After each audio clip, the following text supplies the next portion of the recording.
So we are heading to the basement with Randy and the dogs.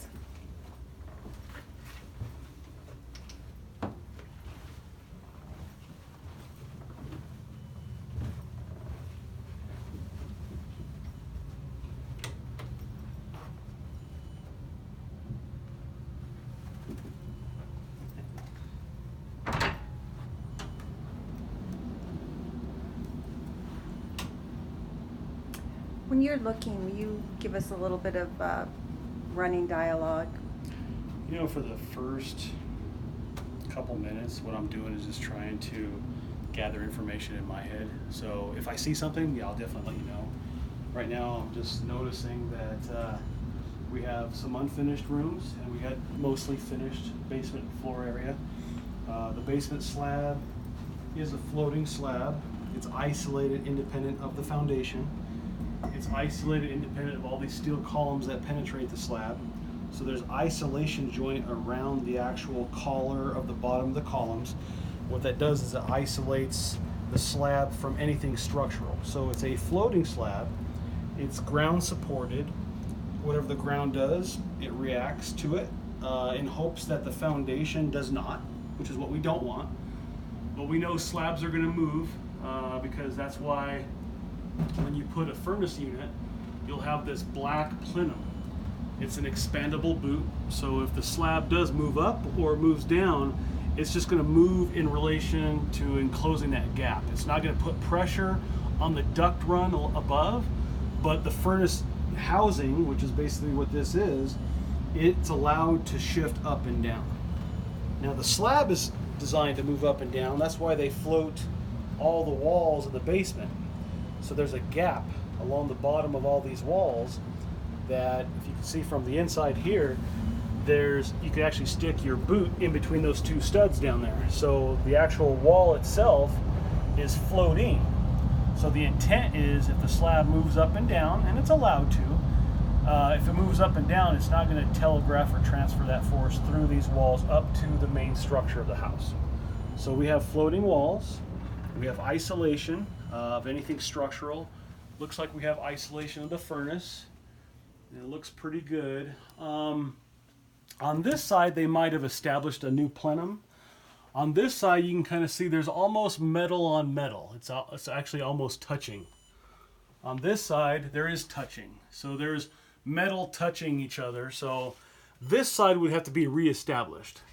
And what we don't want is, we don't want this bottom part to shift up and push into the actual ring around where it attaches to. So you can see the difference. There's this black plenum gasket thing here, and then to the right, it's metal to metal. Mm-hmm. And so it's just common homeowner maintenance to make sure that we don't have metal on metal. And when we do, sometimes it takes a couple years, sometimes it takes 20 years. We don't know.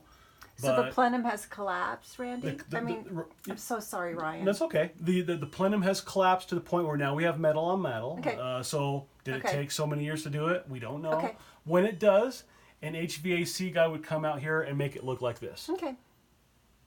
All right.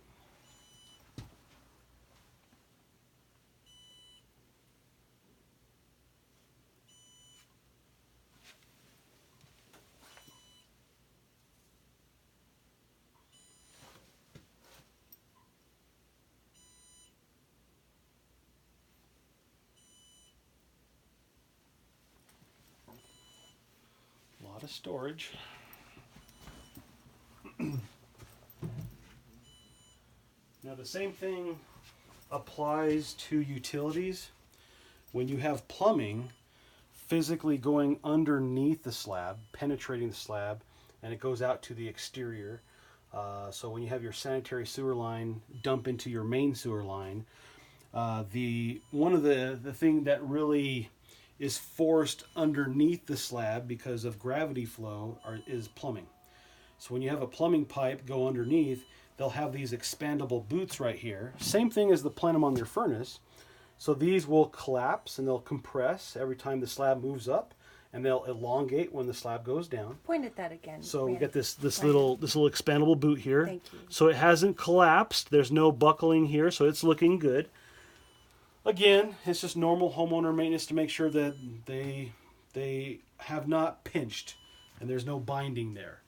Now there's only a small portion that's probably visible in a basement that's been finished. So most of the plumbing pipes are probably inside a wall cavity somewhere.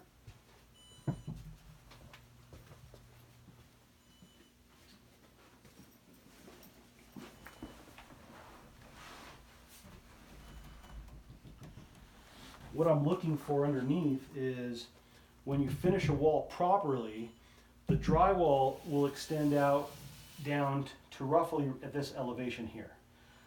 We don't want the drywall to go all the way down to the slab because then it defeats the purpose of that gap that we have there. So we want to make sure that if this slab moves up, it has some room to move up and down. The reason why they put the larger baseboards in basements, unlike above, is it hides that bigger gap right behind this wall. So what I'm looking for on the other side is I'm looking for that they did not extend the drywall down to the slab, which they didn't, which is good. The drywall goes down to about right here, and so now there's a big gap underneath there accommodating the slab movement, so the baseboard hides that. So they did good with the finish. So that's looking good. The problem with basement finishes in general is you're going to get a little bit of cracking, you're going to get a little bit of distortion in this miter joint here. So you're going to get some opening of that joint there. You're going to get a little bit of cracking there.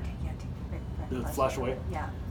And so sometimes you're going to get some unevenness in the door when you close it. And sometimes it'll go into the strike plate, sometimes it won't. But it's still able to engage, but there's just a little bit of opening here. Nobody has come up with a great idea on how to float a door jamb yet. That's just one of those things. Door jambs always go all the way down to the slab. So if the slab moves up and down, it'll transfer all that force through the door jamb up into this joint and cause a little bit of cracking. You just got to live with it. So unless someone comes up with a great idea on how to compress a bottom door jamb, yeah, you're gonna find this mostly with Colorado homes that's gonna finish this way. You have the same cracking here, so very minor. I'm going to swing around to show you that mirror. And he's pointed out there's a very minor crack pretty much in the middle of that door jamb. And this is what we're calling the craft room, just FYI. Right at the bottom of the stairs. Yeah, and so you'll get a control joint along the slab. What the control joint does is it allows the slab to crack along that gap. So if you don't have these, usually they're about 10 foot on center. If you don't have these, the slab will crack on its own. But in hopes that these will create a control for where the cracks need to go, then it's easier to caulk a straight line than zigzag all over the place with all the cracks, because the slab will crack. It will move, it will crack. Some move more than others, but you're getting the same type of horizontal cracking here in the drywall at that door. Again, you're dealing with flat work and you're dealing with door jambs. So unless you trim the door jamb to accommodate slab movement, that's about all you can do.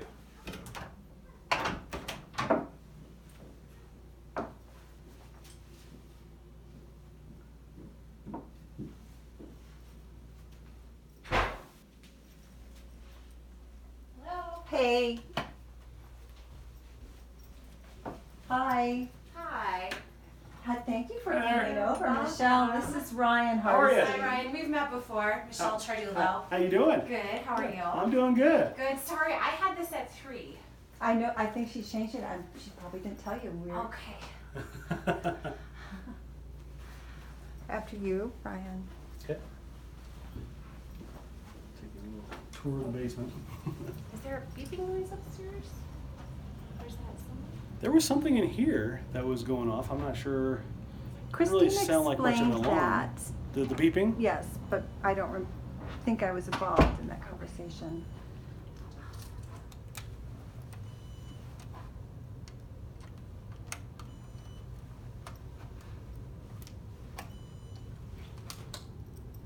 It's more prevalent right in here, isn't it? Yeah, it's right behind there. Aha.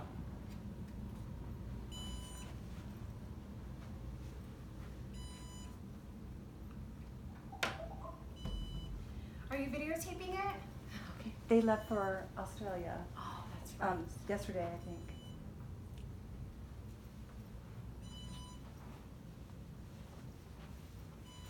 So again, very minor, usually around corner bead, which is basically a corner of the actual drywall. They have a metal corner bead. It kind of wraps around these corners. Usually it extends all the way down to where this little cuff is, and sometimes you'll get that transfer of force. You'll get a little bit of buckling here, but it's pretty minor. Did she say not to turn this off? Did she say anything about She it? did say something about it, but I don't know that I know how to turn it off. Well, there's a power button. I just wasn't sure. I'm not sure what it is. Is it driving you guys crazy? I mean, I guess I should just leave it. I'm- But it's I'm- usually not beeping. Yeah, I'm good.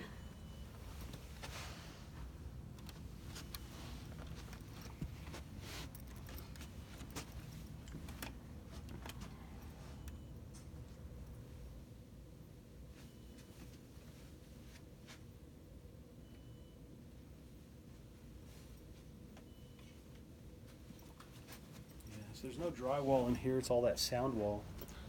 So you're getting that that mounding. So the thing with basement slabs is they are ground supported. Whatever the ground does, it reacts to. The thing with slabs is they're meant to move up and down and not put pressure on exterior foundation walls or the interior post and beam construction.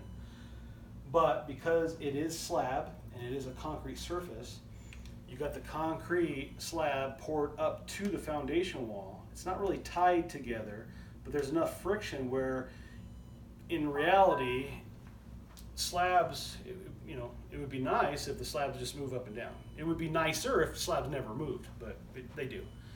It would be nice if they moved evenly up and down. They wouldn't create any more differential up and down shifting or sloping. But the problem is when a slab wants to move up, it catches along that foundation wall with friction, and it wants to kind of slope upward, and it wants to bind. So the middle of the slab of the basement area wants to move up. This wants to catch it. So you're always going to get a crack at the interface parallel with the wall that it joins. So if this slab is moving up a little bit, it's always going to crack parallel to the wall that it's up against. So you're always going to fight that negative slope there. So very common. I don't know, Ryan, if you're familiar, but this is a bond home. So Matt Bondarowitz built it. Okay. He's still custom home builder, Greenwood Village, Cherry Hills Village. He's usually the one that comes back and even services this house just because he has fantastic contractors. And so if there's any questions that come up too, he said he'd be more than willing to answer questions. Okay. He's on vacation just because of the 4th, but couldn't be here. Did he do a lot of in this cul-de-sac, or just? He did a ton in the preserve. Did he? I mean, he's built in Greenwood Village, Cherry Hills Village for years upon years. He was one of the few approved builders in the preserve, so he's very familiar. Perfect. Is there someone else here? Christine is coming. Oh. She was going to answer any questions that Ryan might have. She volunteered.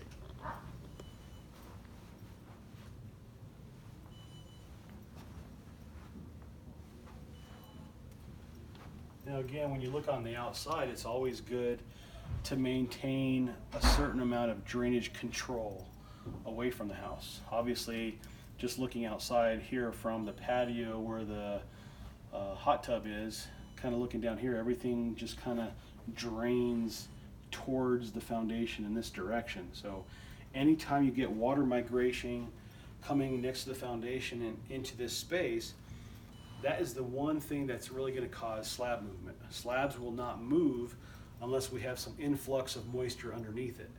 The soil type in this area is clay. It reacts to water. So in my world is, if you can control water, I'd be out of a job.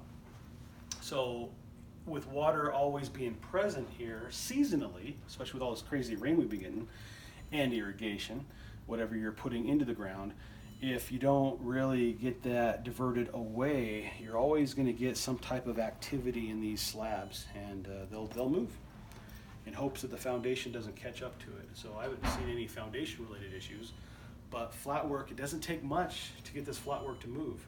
If this is a full 4-inch thick slab, it only weighs 50 pounds per square foot. So that's very light, and they're going to move with minimal force. You kind of feel that same slope, that same curvature around these walls here. And everything else seems normal on the inside, but when you get close to a perimeter wall, it kind of dives and kind of slopes towards that same wall.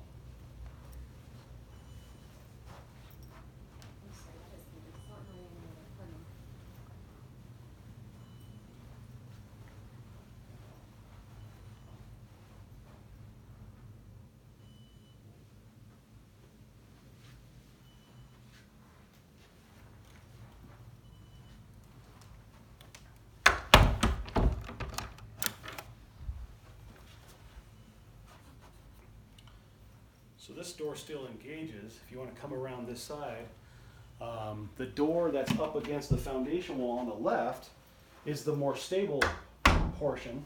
So this one's up against the foundation.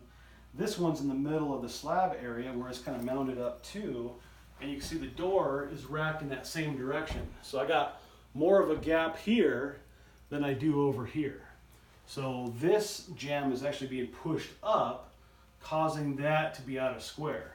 Just because the middle bulk of this slab over here is moving more in relation to where it's up against and having friction holding it up against that foundation wall. It's still engaging the strike plate, but it's just out of square.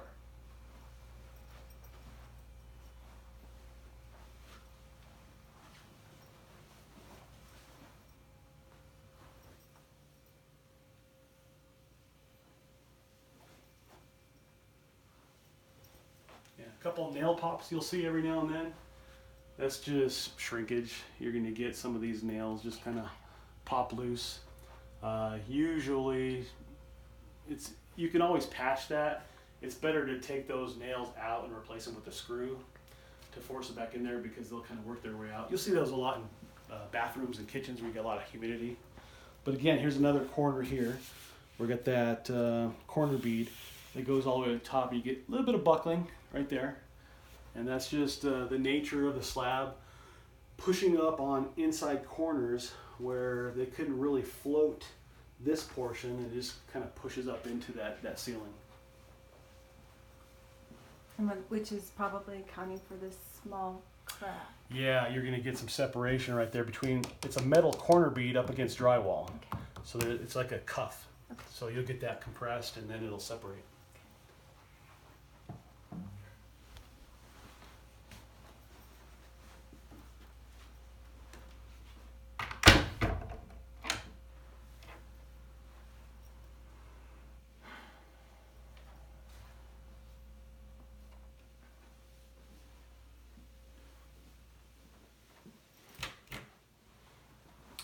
See, this door is not that bad. It's out of square a little bit, still engages the strike plate, but not as much as the entry door to the bedroom.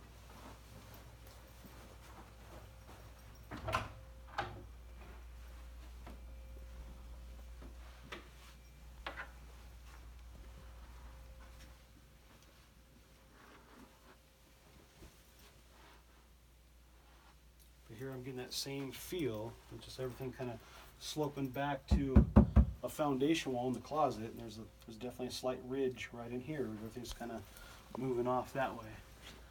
So historically, there's been slab movement. You're supposed to anticipate up to 3 inches of movement. Hopefully, we don't get that much, but you're supposed to design for 3 inches of movement of the slab, which is why they want to make sure your floats below your walls always have a 3-inch gap. Your plenums above your furnace always has a 3-inch gap. In hopes that it only moves maybe an inch or so, but that small incremental amount of movement will cause just a little bit of doming along the central portion of the slab, and it'll cause a little bit of reverse curvature or negative slope towards the walls because that's where it's kind of hanging on.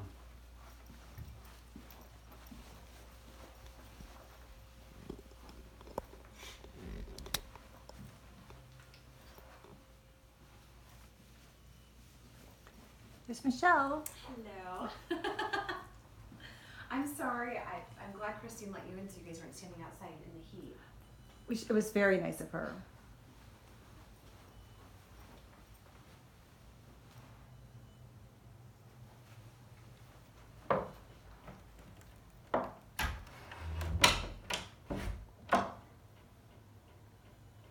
This one's racked the opposite direction where you're getting some rubbing here on the top of the door frame. So there's not really a gap there, but it's definitely getting some rubbing. It still engages the strike plate, but it's got a little bit of rub and some markings along the top of the jam.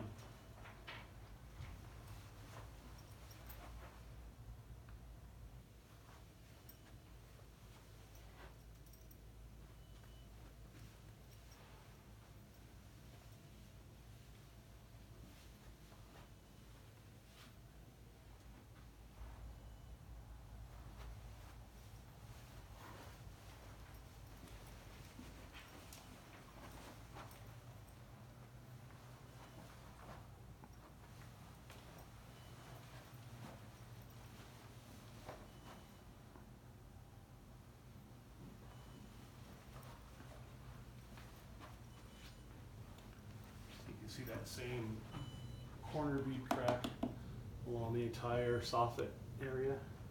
Let me get close to that. A lot of that's due to shrinkage. Just that little tiny, looks like a bubble of paint in a straight line, is that hairline crack? Mm-hmm. Okay. Yeah, you get a different shrinkage rate between metal and drywall. So most times they'll tend to do that because they're housing a duct line, and there's a lot of heat going through that register, so you're getting some type of thermal effect. So that's kind of common. Just unfortunately, there's upkeep with that, just maintaining that.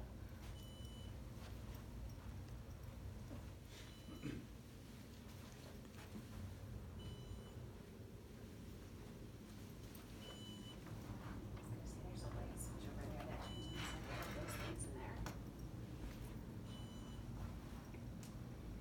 You can see over here, even though everything that's ground supported should be isolated from anything along these partition walls, but sometimes, especially with these peninsula bars and these built-in bars here, where you have an actual base cabinet that's sitting on the slab, and if the slab moves and if it's tied to the walls, you're going to get that transfer of force regardless because it is ground supported. So over here it looks pretty good, but you can kind of see how it's cracking along here. I don't know if you need the light there. You can kind of see, but I can see it. Can see it's cracking. Over here it's more prevalent. You can kind of little crack. definitely see all that. That's so when the bar pushes up, it's got this splashback here that it's pushing up against, and it's just kind of breaking loose. So usually when you do these inset bars, usually you isolate that from the foundation or the walls itself and allow them to move up and down. But once you start putting this other piece in, it kind of ties it into the wall, and now it's starting to break, and that granite's basically pushing up, and it's starting to do the same thing here. So that's just one of the unfortunate things about a basement finish is when you have all these things that are actually slab supported and it's starting to crack over here too, this little peninsula wants to move up, and what it's doing is it's causing that cracking there. You see that there. Again, nothing structural, just cosmetic. It's just an unfortunate issue with basement slabs.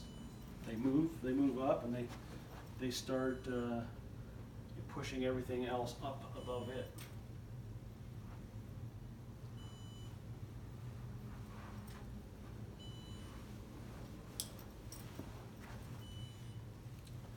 It's my film debut. I'm so nervous. doesn't show. You're doing a great job. You're gonna be like a movie star after this. I'm gonna sell this. Yeah, don't need Ryan. Just buy film A, and we'll deal with basement finishes, and then later on we'll do drainage. Yay! You'll be like YouTube famous, like my kids talk about. So for the most part, that's kind of what I'm seeing. I don't see a whole lot of transfer of force through the stairwell wall, which is usually what you would intend to expect because it's a full sheet of drywall right on top of the stringers for this basement staircase. So when the stringers move up and down and float, sometimes they'll telegraph and transfer that force upward. So I'm not seeing that in the stairwell, which is great. I'm seeing it a lot in doors where, again, the jambs go all the way down the slab. I'm seeing a lot in this little bar area where the bar is on the slab and the bar is attached to the walls to some degree, and it is transferring some of that force upwards. So that's all I'm seeing. We are getting that mounding or sloping appearance, but I can go door to door and see the same thing in this neighborhood. Right. So it's common. Would it be helpful now to call near? Yeah. Okay. Yeah.